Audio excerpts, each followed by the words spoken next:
and fathers are confused and uncertain and angry about childcare and the safety of their kids at school, whether they'll be in danger if they go or fall behind if they don't. Trump is also the reason millions of Americans are now unemployed. He inherited the longest economic expansion in history from Barack Obama and Joe Biden. And then, like everything else he inherited, he ran it straight into the ground. Because of Trump's failures of leadership, our economy has taken one of the biggest hits out of all the major industrialized nations, with an unemployment rate that has tripled as of today. This is what happens when we elect a guy who just isn't up for the job. Our country ends up in tatters, and so does our reputation around the world. But let's be clear, this election isn't just about defeating Donald Trump or Mike Pence. It's about building this country back better. And that's exactly what Joe and I will do. We'll create millions of jobs and fight climate change through a clean energy revolution. Bring back critical supply chains so the future is made in America. Build on the Affordable Care Act so everyone has the peace of mind that comes with health insurance. And finally, offer caregivers the dignity, the respect, and the pay they deserve. We'll protect a woman's right to make her own decisions about her own body, root out systemic racism in our justice system, and pass a new Voting Rights Act, a John Lewis Voting Rights Act, that will ensure every voice is heard and every voice is counted. The civil rights struggle is nothing new to Joe.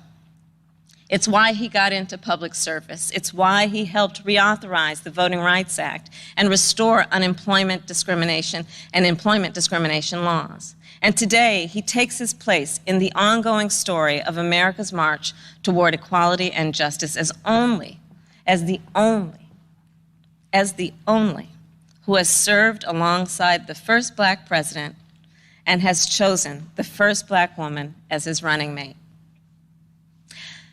But as Joe always points out, this election is about more than politics. It's about who we are as a country. And I'll admit, over the past 4 years, there have been moments when I have truly worried about our future.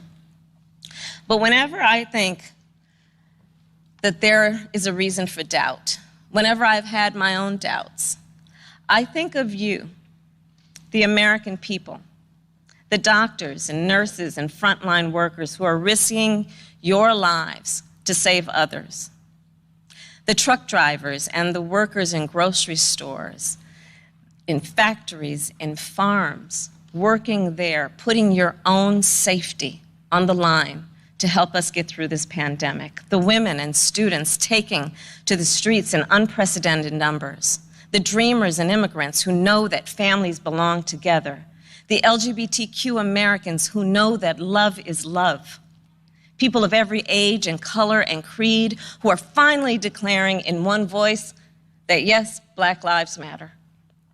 All across this country, a whole new generation of children is growing up hearing the cries for justice and the chants of hope on which I was raised, some strapped into strollers of their own. And trust me, it's a song you'll never forget. So to everyone keeping up the fight, you are doing something. You are doing something great. You are the heroes of our time.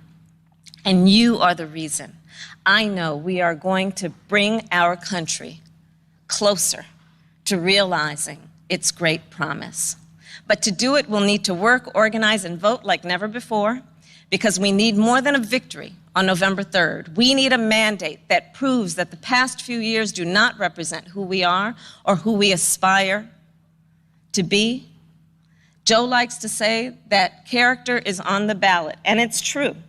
When he saw what happened in Charlottesville 3 years ago today, he knew we were in a battle for the soul of our nation. And together with your help, that's a battle we will win. Earlier this year, I said I'd do whatever Joe asked me to do. And so now I'm asking you to do the same. So visit joebiden.com to get involved in this campaign and vote, because electing Joe Biden is just the start of the work ahead of us. And I couldn't be prouder to be by his side, running to represent you, the people. Thank you, and may God bless the United States of America. Thank you.